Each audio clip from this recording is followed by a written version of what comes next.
What's up guys, and welcome back to the Blueside FC channel. I'm Nia Matt and I hope you're all doing great. So the round of 16 games ended on Tuesday, and yeah, some Chelsea players had to go home because their countries were eliminated. I think 5 of them had to go home and then 6 of them qualified. So we're going to talk about the games that Chelsea players were involved in, and after that we'll also cover the other games too as well. But before I start, I would like to say thank you so much for the support that you've been giving me on this channel. I know there are other options out there on YouTube, but you still choose to watch my videos, and for that I'm very grateful. Subscribe if you haven't subscribed yet, and like the video if you watch the end and you enjoy the content. So yeah, so let's get straight into the round of 16 games. So we start with the Netherlands and USA game. It was a very interesting. I think it's that game started very hot. Like, it was very balanced when it started. I think even Pulisic started that game. I think Pulisic got a very good chance in the beginning, and I think it was saved by the Netherlands goalkeeper. And yeah, I think that was just about it. I think after that, USA didn't really get that many chances, and it was all Netherlands. Netherlands came in strong. Memphis Depay scored the first goal, and then I think I've forgotten who scored the second one, but I think Dumfries assisted 2 goals and scored the last one. And Pulisic also got an assist. Pulisic got a very good assist. I think he did very well. He did very well on the right, and he put in the cross. And the goal was a little bit of a fluke goal, because I don't know what Wright was trying to do, but whether he flicked it with his right foot or it hit him accidentally, and it looped over the keeper and defenders, and it went in. I don't know. It was somewhat of a fluke goal, but it still went in. And I think Pulisic did very well to get an assist, but the Netherlands were too strong for the American team, and then it ended there. So they went home, and yeah, so Pulisic also went home in that game, and the Netherlands qualified for the next stage, that's the quarterfinals. And then we go to the England versus Senegal game. This game was it was one-sided, to be honest. Like, England they were running the show. There was only one chance. There was only one early chance, just like the Netherlands game. There was only one early chance that the Senegalese had, and I felt like they should have scored.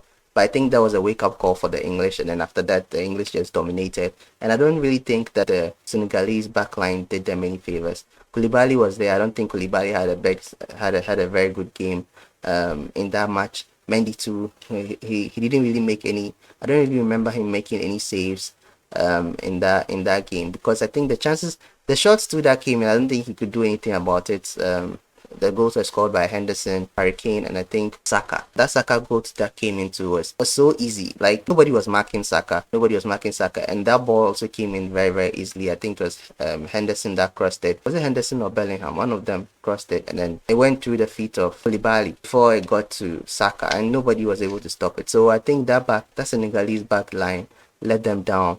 And then unfortunately Mendy went home. Mount didn't start. Mount came in the 76th minute, and I don't think he really offered that much. He was alright. He was good, but I think at that point I think they were instructed to rather maintain possession and maintain the lead and not concede. So they were not really going forward that much. Get to the end of the game, but I think the Senegalese they were the ones that were trying to get back in the game, but the English defense were solid. Like, Maguire has been fantastic in this World Cup, and he continued to be fantastic in that game too as well. So they qualified. So England also qualified to the next stage. Gallagher, Mount, and Sterling qualified. Sterling currently isn't part of the English team in Qatar. His home in England was broken into, so he had to go home to sort out issues with his family, and then his home and with the authorities, to ensure the safety of his family too as well, before he can come back to Qatar. So at this point, he hasn't decided yet whether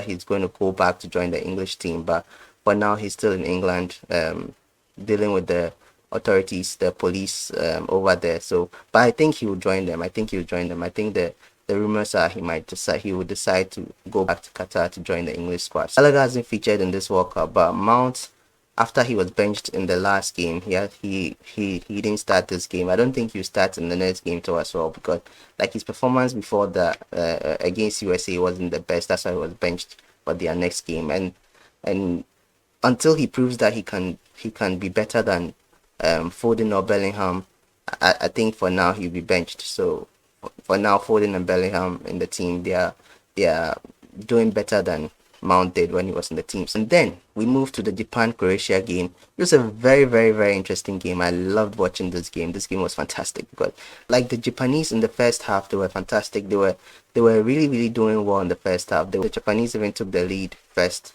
It was shocking. I even thought the Japanese would be able to hold the lead until the end, but unfortunately they couldn't. And then Croatia came back in strong. Kovacic started that game. Kovacic was also very, very good in that game. I think he was sub in the first half of extra time, but he was also very, very good in that game. This World Cup to Kovacic, fantastic performance from him. Anytime I see him playing for Croatia, he does the right things. He's very, very confident when he's on the ball. Him together with Modric and Brozovic in the middle, fantastic midfield trio, and he did very, very well. He didn't go ahead. He wasn't part of the penalty takers, but because he was subbed in the first half of extra time, but yeah, he did. He was also very, very good, and in the end they qualified. They were able to qualify. I don't think Japanese the Japan were I don't remember Japan scoring any of their penalties, but I think Croatia were able to score 3 and they missed 1, and yeah, and they were able to qualify.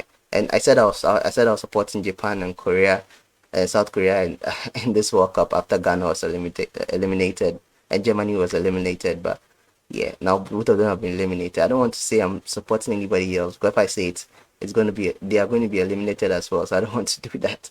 So yeah, so Kovacic continues and he qualifies to the quarterfinals, and yeah, I'm hoping they do well. Yeah, so now we move to Brazil versus South Korea, and this game, I think this game kind of like demonstrated or made everybody aware of how good this Brazilian team are.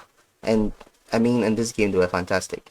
They were absolutely fantastic. Thiago Silva started in this game, and I think this is the first time he conceded in the World Cup in a game that he started in, because in the first 2 games that he started in, he didn't concede. I think it was a 1-0 win, and a 2-0 win.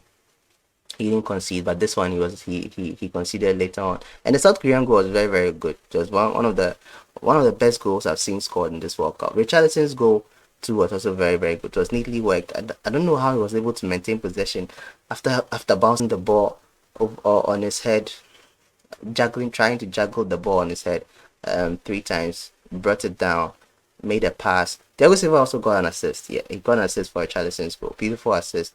He made a pass to Thiago Silva, like a 1-2 with Thiago Silva, got into the box, slotted in beautifully on the left hand side, I think. And he's a star. He's the star of the Brazilian team right now. Not Neymar. Forget Neymar. Richarlison is the star of the Brazilian team right now in the World Cup. And this Brazilian team, they are a force to reckon with.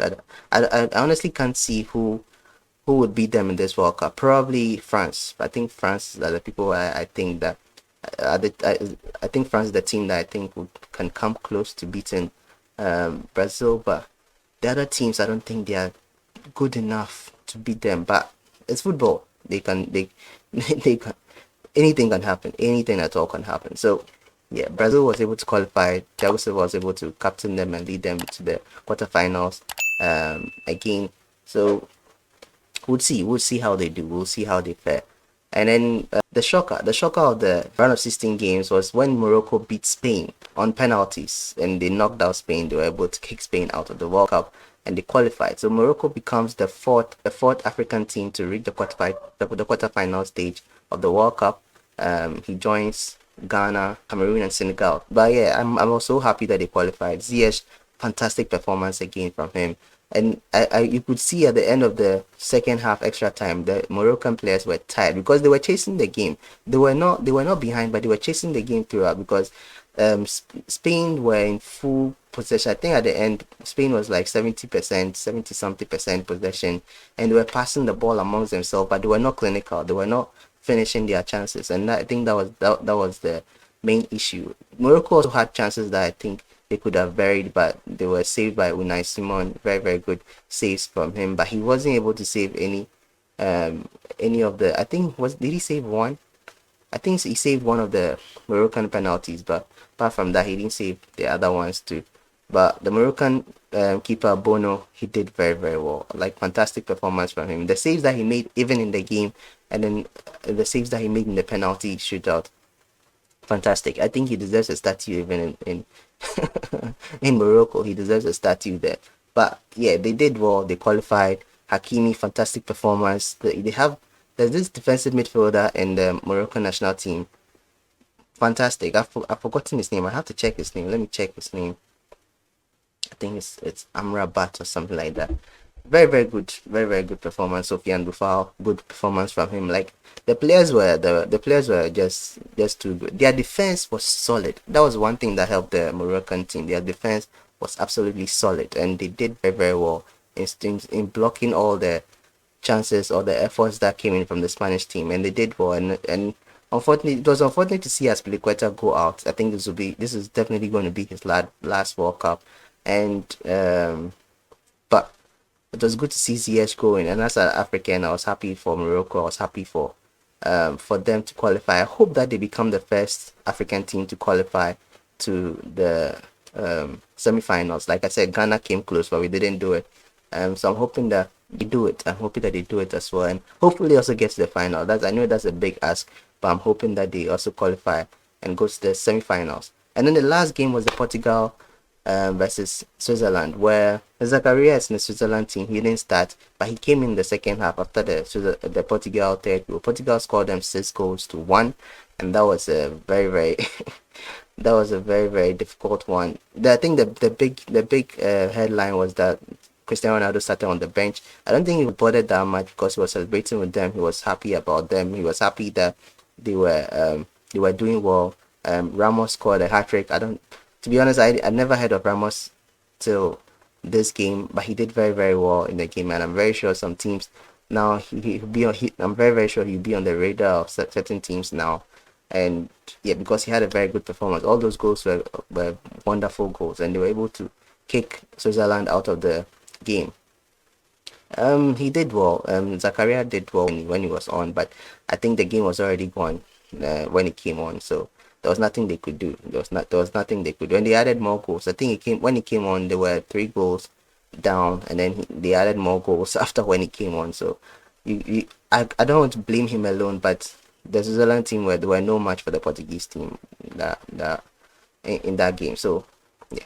So these were the players that went through, and then the other games that happened was Australia. I think Australia versus Argentina. Argentina beat them 2-1, and then France also beat Poland. I think it was 3-1. Giroud, former Chelsea player, became the all-time top scorer of the France national team. I was happy for him, very happy for him. He beat Thierry Henry, and I'm very sure he would even extend it in this World Cup because he's on very good forms. Yeah, so after the round of 16 games ended, this is how the quarterfinals looks like. The Netherlands will be playing Argentina.